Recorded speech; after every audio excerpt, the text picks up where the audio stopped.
Thank you to everyone who's joined us here this morning, and I want to give a very special thanks to York College for being a gracious host for today's announcement. I'm State Senator Kristen Phillips Hill, and I have the great honor of representing the 28th District right here in York County. And we stand in the shadows of the former York Narrow Fabrics Company. This site once manufactured the actual red tape that bound federal regulations in Washington, D.C. Today, the federal government has paved a roadmap for us in what reducing and reining in harmful regulations can do. Our national economy is booming. The unemployment rate is at an all-time low. Companies are struggling to fill jobs, and those are great problems to have. In Pennsylvania, however, we have a tremendous opportunity. But as you will hear today, our regulatory environment is holding us back from achieving our full potential. As the sponsor of several of these bills, I'm proud to have worked with employers, employees, and taxpayers to put together these common sense approaches to address our state's regulatory crisis. From implementing a one-in, two-out model for each regulation added, two must be eliminated to bring greater transparency to our permitting and regulatory process. Hardworking Pennsylvanians will be better served by breaking free of the red tape that bureaucrats have placed on employers and employees all across the Commonwealth. And think about all of the regulations that our hardworking citizens deal with. Teachers who are continually burdened by new regulation after new regulation. Manufacturers are having to jump through hoops all of the time to comply with the latest changes to state and federal regulations. And employers looking to create jobs here in Pennsylvania, they're confused by the maze put in place by many state agencies that halts our economic opportunity and progress in attracting top talent and allowing hardworking men and women to keep more money in their bank accounts. Several of these bills will help provide for more accountability and a more user-friendly state government. So we are here to say collectively that Pennsylvania needs to reform its regulatory process so we can unleash the power of its employees.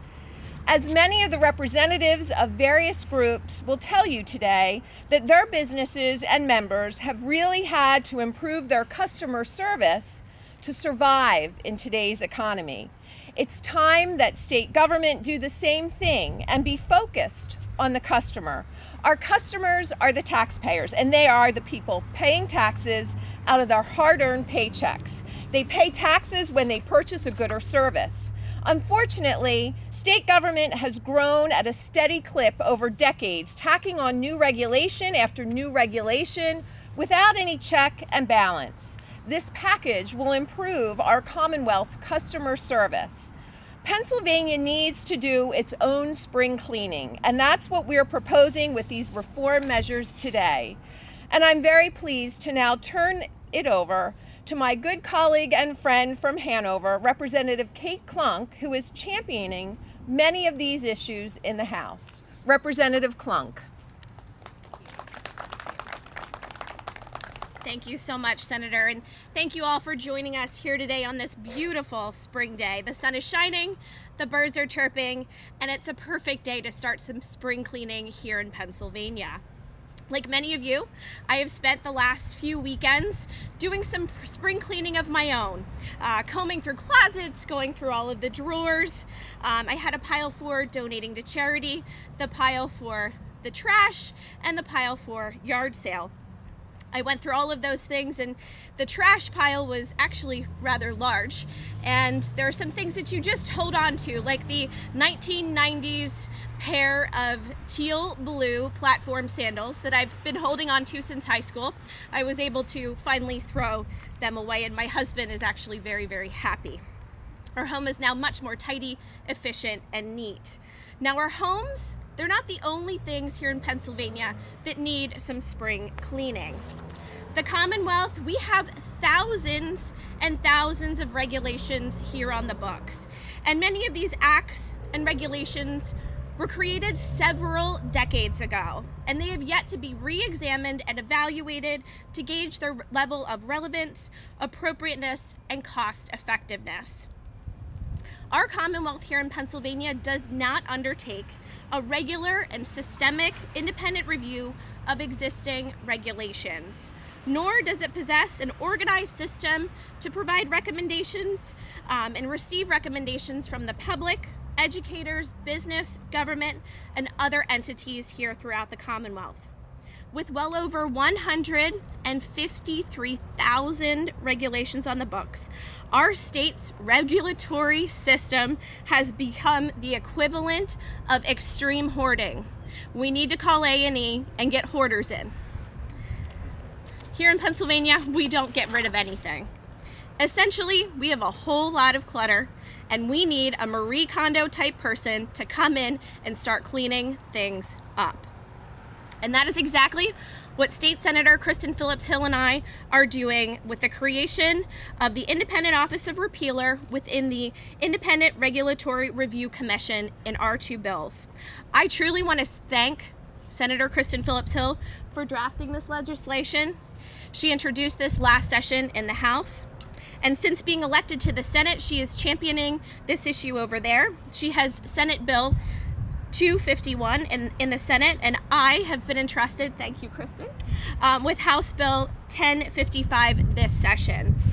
Now, instead of using Marie Kondo's approach of determining an item's worth based on the joy it provides to you and that emotional connection that you have with the item, the Office of the Repealer would take a hard analytical look at the value of any act or regulation. And nothing in this legislation states that any specific regulation must be repealed. The Office of the Repealer would adopt a quantitative and qualitative rubric to assess whether any existing statute or regulation is reasonable, unduly burdensome, detrimental to the economic well-being of our state, duplicative, onerous, defective, or in conflict with another statute or regulation. Then the Office of the Repealer would work to provide a full systemic view of existing statutes and regulations to identify those that need modification, revision, or repeal. The people of Pennsylvania would also have input in this process.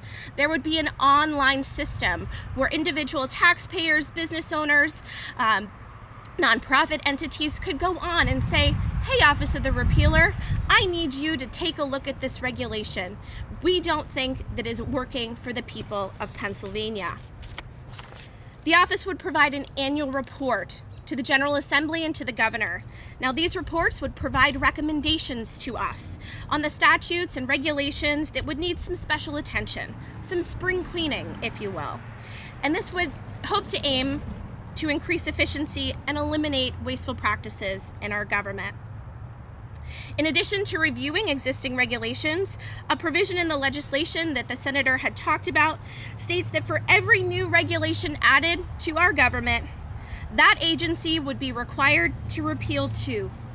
Now, this would greatly decrease the government interference in the lives of our citizens and businesses here in Pennsylvania. This spring cleaning approach, it's not novel, it's not new.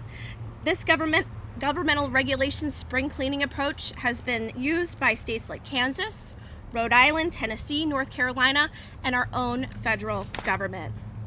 These restrictions on the books here in Pennsylvania, they create impediments for individuals, local and county governments, school districts, businesses of all shapes and all sizes. It limits the economic development and the growth of job creation here in our local communities. These thousands upon thousands of regulations, they have been created under both Republican and Democrat governors. They've been piling up for decades and decades before many of us were even born or even thought of. They have truly left Pennsylvanians drowning in red tape, like the red tape that was manufactured in the building behind us. We truly have a responsibility to make sure that government is working for the people of Pennsylvania, not against them. The Office of the Repealer would work for the people of Pennsylvania to ensure that our rules and regulations here in this Commonwealth are not duplicative, are not inefficient, and are not unduly burdensome for the people who we represent. Thank you.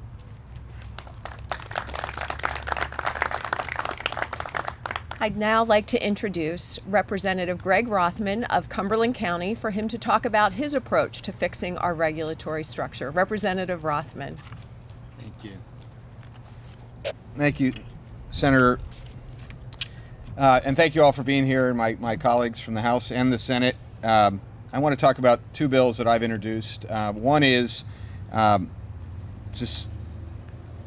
Bill 509. It deals with the permit paralysis that even Governor Tom Wolf recognized back in December when he said he would support a common sense permit reform process. We have literally hundreds of property owners, businesses, public entities like schools waiting for permits and licenses and other actions from state government, which they are waiting for without any idea where they are in the process. And so just like when you order a package at Christmas from Amazon and you can track where it is in the process, we believe that you ought to be able to track where you are in the permit process. So my bill creates an online repository with every department in the state where when you apply for your permit, it'll be logged in and you can see where it is in the review process. And by the way, this also allows for transparency that if you want to know what your neighbor's doing, you can check what your neighbor's doing and what permit they've applied to too. So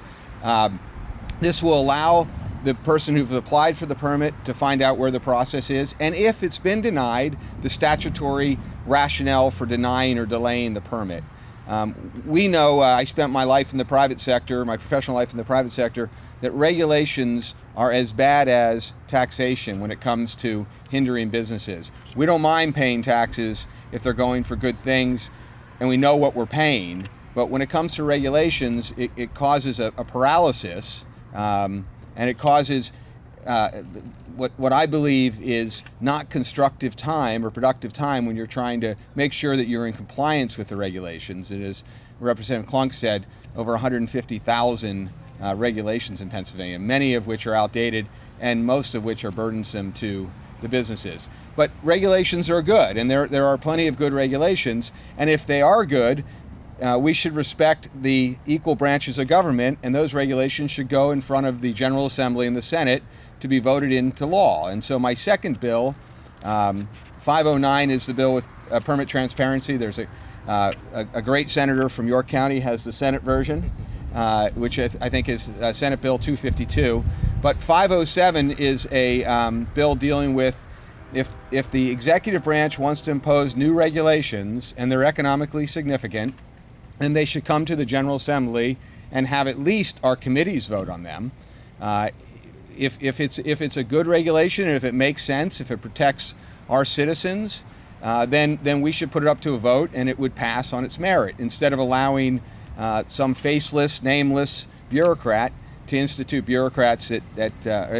institute regulations that hinder our businesses. So we're going to vote on the permit transparency this week in the House. It also allows for if the state cannot deliver the permits in time, that they would be able to bring a third-party inspector to do the issuance of the permits. We use third parties when we go to have our car inspected. We use third parties when we have our children get physicals for school or their vaccinations for school. We don't go to a state doctor for the physical. We don't go to a state garage to get our cars inspected.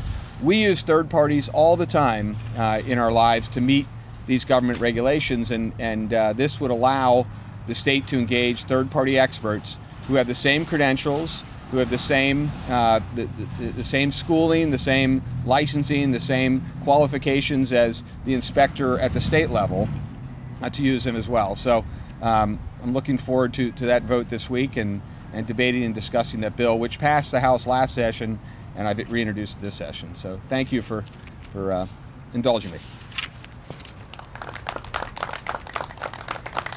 I'd now like to welcome to the podium Representative Keefer from Dillsburg to share her approach to fixing Pennsylvania's regulatory structure. Representative Keefer.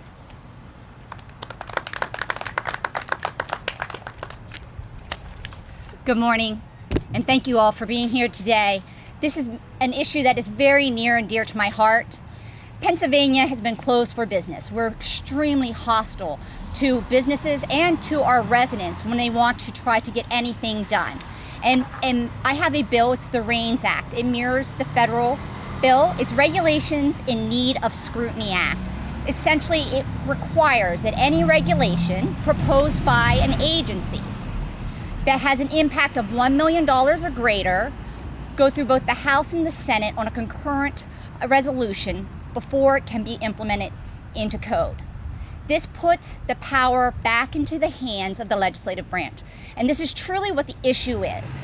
The issue is restoring a balance of power in the Commonwealth.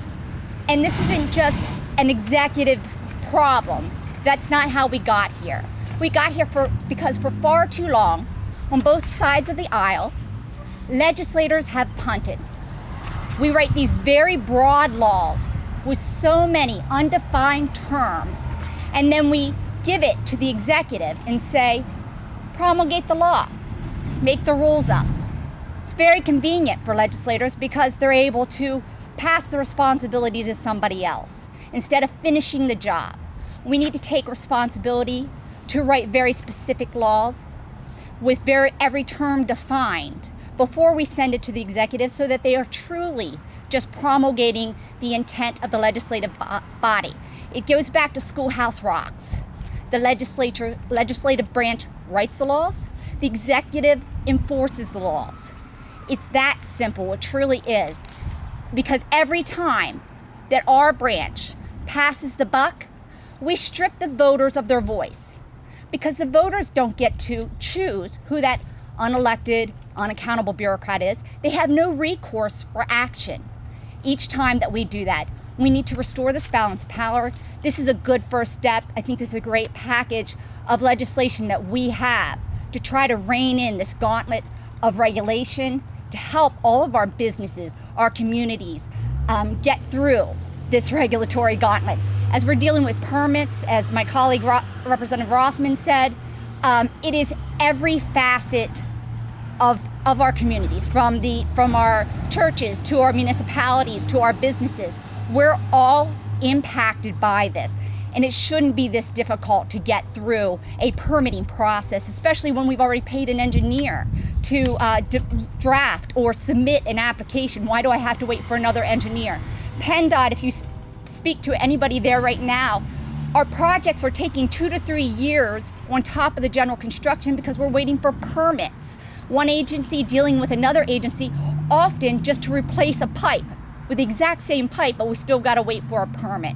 There needs to be some common sense approaches taken. I think this package of legislation that we have proposed and the bicameral effort should help us get this to the finish line this year.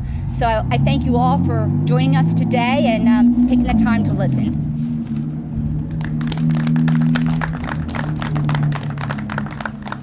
I'd now like to introduce Representative Mike Jones, York Township, my wonderful successor in the 93rd District, to talk about his experience in business and now in the legislature. Representative Jones. Thank you, Kristen. Thank you, Kristen. Obviously, I have very big shoes to fill.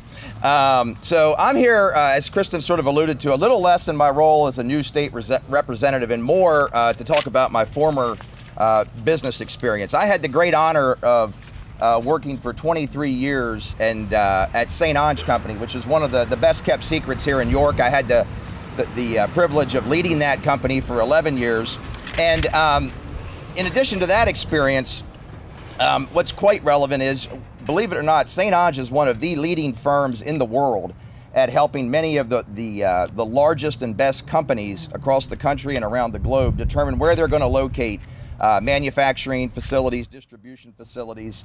And so I know firsthand what these companies are looking for when they pick a location. And so I'm going to start with a little bit of good news, and that is that York does a lot of things right. As you'll hear later on, our folks, Kevin Schreiber and his folks at the York County Economic Alliance are doing a lot of good work. We have a rich manufacturing tradition here. York has about 20% manufacturing jobs, which is more than twice the state average. We have a lot of great entrepreneurs, a lot of great legacy and tradition here. Unfortunately, a lot of the issues that we are struggling with are state level issues. And as my colleagues have alluded to, while the nation has done extremely well under new leadership the past 2 years, which included a lot of regulatory reform, we rank, according to USA Today, just put out a report last month on economic quality of states, we rank 39th when it comes to business friendliness. Well, why is that? Okay, there's about 4 or 5 things that companies are really looking for. First and foremost is workforce. I'm proud to say that the Republican leadership in the House made that our top priority this session. We passed a number of good bills just a few weeks ago, and that's a good thing. But let's keep going. Corporate net income tax, 9.99%, okay, third highest in the nation. We are an extremely litigious state. It is impossible to fathom the amount of damage that the Philadelphia trial lawyers have done to our Commonwealth and continue to do day in and day out. Lastly, the topic we're here to talk about today, permitting and regulatory issues. We are one of the most unfriendly, time-consuming states with whom to do business. A permit that might take 3 to 6 months in Virginia or Maryland can typically take 1 year to 2 years here in Pennsylvania. So as we look around and wonder why our population is aging, why our population is shrinking, because our children and grandchildren are leaving to seek employment elsewhere, maybe it's because we take the first 10% of companies' profits, maybe it's because we sue them routinely, and maybe it's because we make it as onerous and complicated as possible to permit, to get through the regulatory process, and to either locate here or to stay and invest here. So I just want to say how proud I am of my colleagues. I mentioned earlier that York does a lot right. And I'm not saying this because they're my colleagues, I'm saying this as a former business person. We are blessed with a lot of great legislators here in York County, as well as our friends in Cumberland. Greg Rothman has some incredible business experience of his own. And so I just want to commend Kristen, Kate, Dawn, and Greg, and thank them for their efforts. I'm going to co-sponsor and support them any way I can, and just say that I'm very proud to serve with them. Thank you.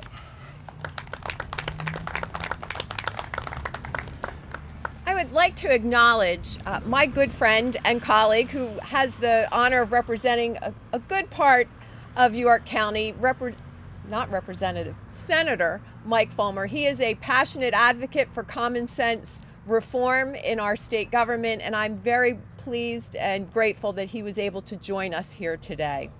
Thank you, Senator Fulmer. And now I'd like to welcome my colleague from Northern York County, Senator Mike Regan.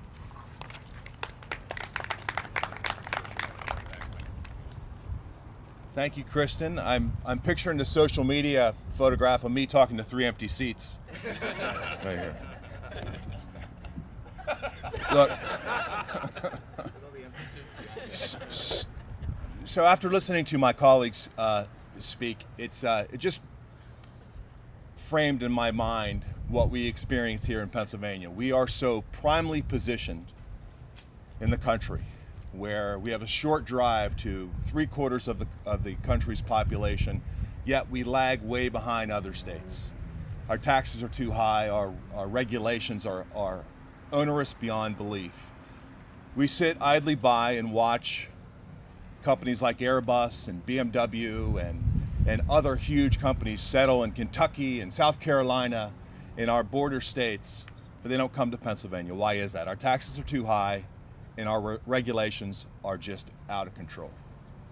These bills that are being introduced are going to be so helpful to many Pennsylvanians. The governor likes to talk about the minimum wage. What about a family sustaining wage? What about a pension? What about benefits? What about health care? What about all these things are brought in when we lift this burden off of Pennsylvania and attract companies who can employ people with real jobs that make differences in people's lives? We need to make this state a business-friendly state, which it clearly is not. This very thoughtful legislation, which has been drafted by my colleagues who do such a wonderful job in the House of Representatives, will make an impact, will bring business, growth, jobs, industry into the state that lags behind in every category. This is smart, common sense legislation. The governor needs to get on board. We need to put people to work in this state. And I thank my great colleagues and great friends for the hard work they're doing, and I look very much forward to being supportive. Thank you very much.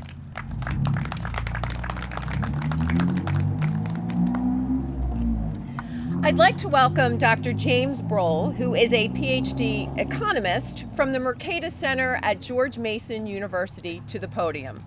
Dr. Brohl. Thank you.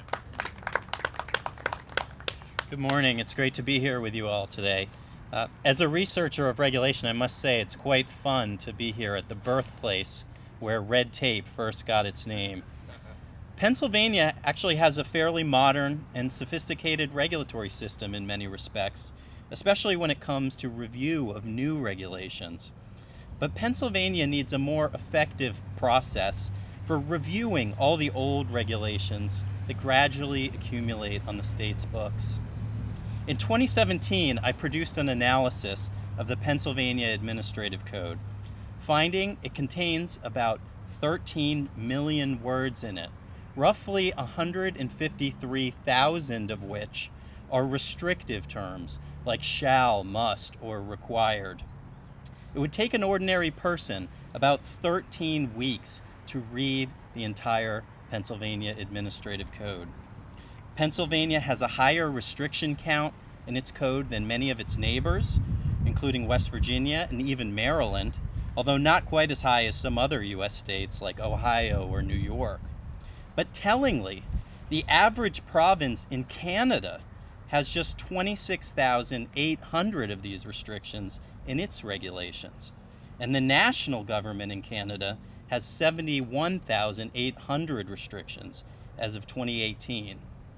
Now, there are some differences between the US and Canada due to its parliamentary system.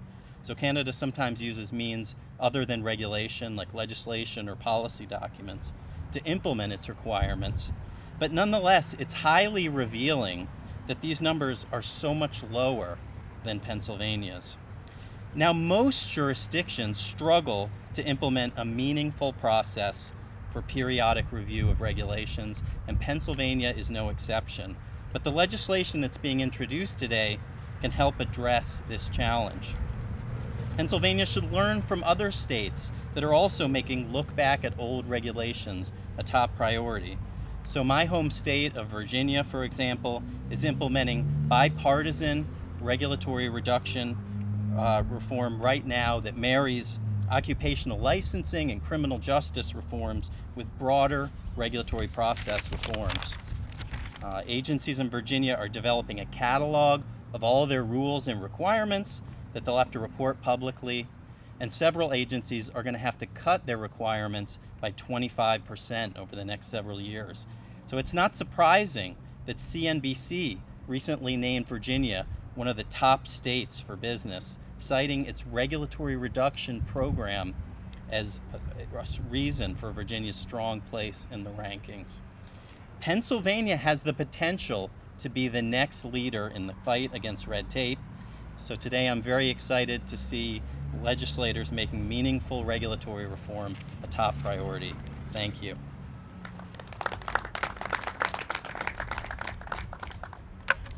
We're very fortunate to have two of York College's finest graduates here with us today. My good colleague and friend, Representative Seth Grove of Dover, is here. I would like to thank him for his support.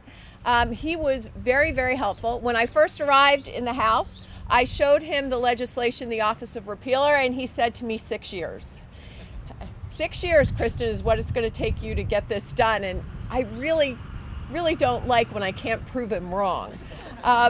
We are also incredibly fortunate to have our very own Kevin Schreiber from our York County Economic Alliance, the other graduate from this fine institution, to join you today and share a few words about the great things we're doing here with York County's economy. Representative Schreiber. I know. Thank you very much, Senator Phillips Hill. I would like to welcome everyone to the 28th Legislative District. at the risk of offending Senator Fulmer and Senator Regan, it is the best senatorial district in the state. Also welcome to the 95th district, and at the risk of turning my back to all of these folks right now, the best legislative district in the Commonwealth. I'd like to thank our host, the York College of Pennsylvania. Thank you for graduating Seth Grove back in 2002. Seth and I graduated the same year. If anyone would like photos of Seth from 2002, please see me after. And I'd also like to commend Senator Phillips Hill for learning, apparently, an early lesson in the Senate to not give the microphone to Senator Fulmer. So thank you. As much of what was said, I'm not running for re-election. I can say whatever I want. As much of what was said, really, and I think the message today to take away is the private sector really is the muscle behind our economy. It's the economic engine that really fuels a lot of the growth throughout our Commonwealth and our country. And it really is incumbent on government to help set the conditions by which our private sector can thrive, our businesses, our individuals can get their business up and running, grow their business, and be successful, whether you're a large corporation or you're an independent entrepreneur. We stand in the shadow of industry here. We stand in front of an edifice of education, both of which really fueling our economy in York County and throughout Pennsylvania. And as was stated, Pennsylvania really does have a very diverse economy, a very strong economy, and York County is certainly a microcosm of just that. As Representative Jones had mentioned some of this, York County is the 8th largest county in Pennsylvania. We do have a very diverse industry makeup. Our gross domestic product just from York County alone is $16 billion. And manufacturing alone, as noted, comprises about 20% of that economic output, as well as just shy of 20% of the labor force. And right now in York County, unemployment is at a historic low of 3.4%. So really, to sustain and evolve a modern economy, we do need a modernized and streamlined and economically empowering government. And the phrase, in order to form a more perfect union, is set in the preamble of our very own Constitution. And we really should all be in the business of perpetual improvement and retooling government and looking at what works and what doesn't work and trying to address that is good continual practice. In a recent survey of York County businesses, 81% of respondents voted in favor of officials placing focus on streamlining processes and promoting efficiency in regulations and taxes and the state budgeting process. Today is an example of just that, and we really do want to commend all of the members of York County, Cumberland County delegation behind us today for this bicameral effort, and really thank you to Senator Phillips Hill for hosting this today and bringing all of us together for this common cause. Thank you.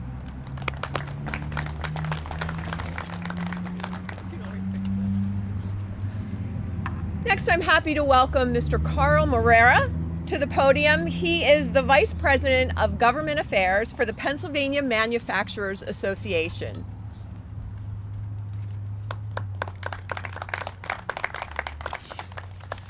So if you go to the Pennsylvania Independent Regulatory Review Commission website and search the term water and only look for final regulations, the search will result in and generate 281 individual regulations. Gas will turn up 189 individual regulations. Land will result in 218 regulations, and manufacturer will result in 316 unique and individual regulations in Pennsylvania. Our employers are facing an onslaught of regulations from a breadth of departments at both the local, state, and federal level. This creates uncertainty in business planning and results in companies not growing, expanding, and hiring or investing as they could. I've had the privilege of visiting many different manufacturers to see how they take raw materials and by the hands of skilled workers, craft them into final products. And I have heard each one of them say, in some different way, that making their customers happy is much easier than keeping the government happy. And what's at the root of this provocative thought? And the answer is very simple. It's excess regulations. Let's first understand that the business community recognizes that without a healthy and sustainable natural environment, it is difficult to maintain and attract high-quality employees. We are not saying that no regulations are necessary. However, it is equally important to ensure that environmental regulation is approached on sound scientific evidence and modern scientific evidence to ensure that regulations are reasonable and within technological limits. A simple bright line ought to be that state regulations should not be more stringent than federal regulations unless there is a compelling reason that is unique to our Commonwealth. It is imperative that Pennsylvania regulators not enact regulations that place Pennsylvania at a competitive disadvantage to one of our competitor states. In the most recent Forbes Best States for Business report, Pennsylvania ranked 39th in the category of regulatory environment, significantly contributing to the overall ranking of 38th in the nation. This is not good enough. Lastly, because compliance itself is the public good that results from regulations, the Commonwealth should be a partner in compliance. We need for state government to end the gotcha mentality of dynamic fault finding and imposing punitive fines as penalties as means of fundraising, and instead make assistance with compliance the primary goal. The goal of Pennsylvania policymakers should be to make it the smart business decision to locate, expand, and hire in our Commonwealth compared to one of our competitor states. And that is why it is important that the pieces of legislation that are referenced here today are passed as quickly as possible. Thank you for allowing us to participate today.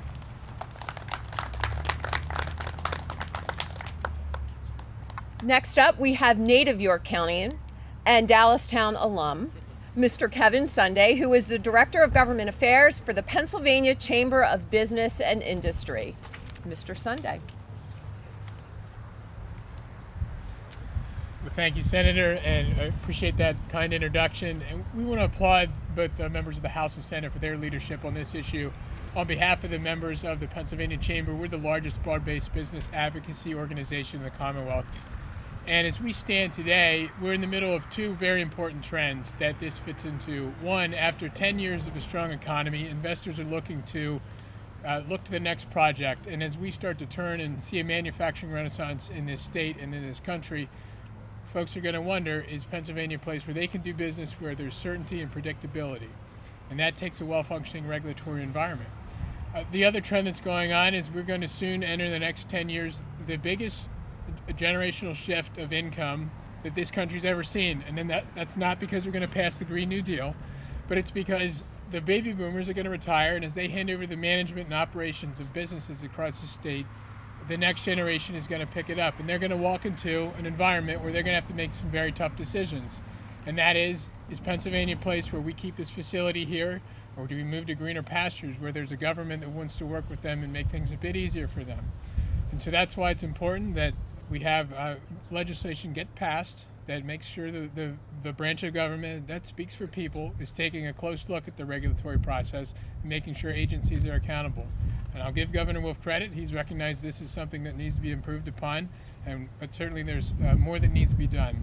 And as our members look to invest across the state, across the nation, and across the country, we want to make sure Pennsylvania succeeds. And for that, we applaud Senator Phillips Hill and all the members of the House and Senate that are here today for taking leadership on this important issue. Thank you.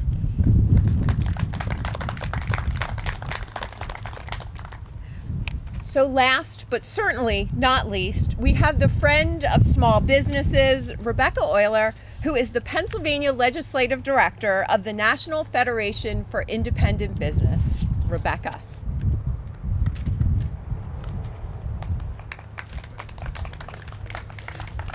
Good morning. Thank you so much for having us here today. And I really have appreciated the conversation and the discussion and all the excellent points that everyone has made. Especially, I liked Representative Klunk's spring cleaning analogy, which I thought was great when it comes to talking about regulatory reform. I'd also like to thank her for calling attention to those of us who may have 1990s platform shoe collections in our closet and the need to maybe take a second look at those things. Anyway, my name is Rebecca Euler, and I'm Legislative Director for NFIB in Pennsylvania.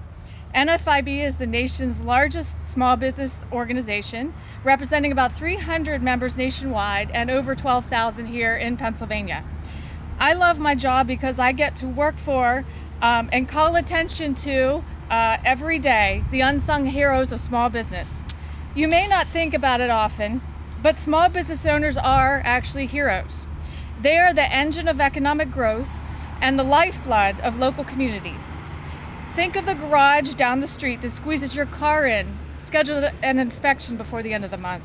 The corner grocery market, where they know the kids who stop in for a snack after school and look out for them. The farm stand down the road where you buy your fresh peaches every year. The small manufacturer where a few generations of your family may have worked. The ice cream shop that donates treats to a local school. I'm sure you can all think of many other small business stories that are woven into your daily life. Their owners are your neighbors, your friends, the sponsors of local sports teams, the first to step up when your community needs help. It's too easy to forget how critically important they are to our communities and to our economy as a whole. Pennsylvania has over 1 million of these unsung heroes. In fact, more than 99% of our businesses are small, and these businesses hire 2.5 million employees in Pennsylvania, almost half the workers in our state. And they create 2 out of every 3 new jobs, so they really are the engine of growth. Because of their size, they are super sensitive to rules that are difficult to manage and consume time and energy, 2 of the most important resources that small businesses need to be successful. Let's take a local landscaping business whose owner has a few employees. She is her business's CEO, HR manager, communications director, advertising executive, accountant, scheduler, and if there's time left in the day, she's also the regulatory compliance manager for her business. Layers and layers of regulations impact her business, and she must be an expert on all of them or face penalties. The more of her day she has to spend dealing with red tape, the less time she has to focus on her customers and to grow her business. We hear from NFIB members all the time that they could grow bigger and hire more people if government didn't get in the way. Many of the regulatory burdens they deal with are costly and time-consuming and don't seem to have much to do with safety or health. Almost half of small businesses consider regulations to be a serious problem, with cost of compliance being the single biggest regulatory burden they deal with, followed by difficulty understanding what they must do to comply and extra paperwork required. Each of the bills we've been discussing here today will help reduce this burden and jumpstart small business growth. They will ask the state to take a hard look at current regulations to decide whether they're truly necessary. They'll require state agencies to work with their customers and be more transparent about their processes. And they ask our elected representatives to vote on regulations with the biggest financial impact, adding a new level of accountability.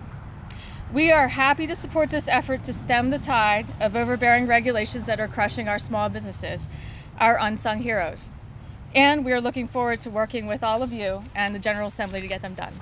Thank you.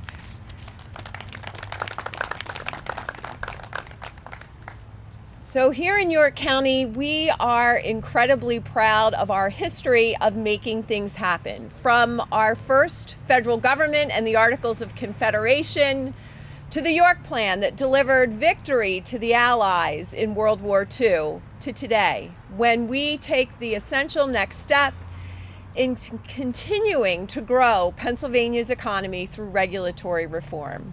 And before I open it up to any questions, I would like to ask my good colleagues, members of the local and statewide business community, to join me here to officially cut the red tape right here in York County for the entire Commonwealth of Pennsylvania. And I believe that Kevin Schreiber brought us the iconic York Economic Alliance scissors to officially cut the red tape. It's too pretty. We have the scissors? Oh yeah, here we go. Oh my. Yeah, Right. Seth, watch out. Here we go. Are we ready? Yep. 1, 3, 2, 1. Woo! Yeah.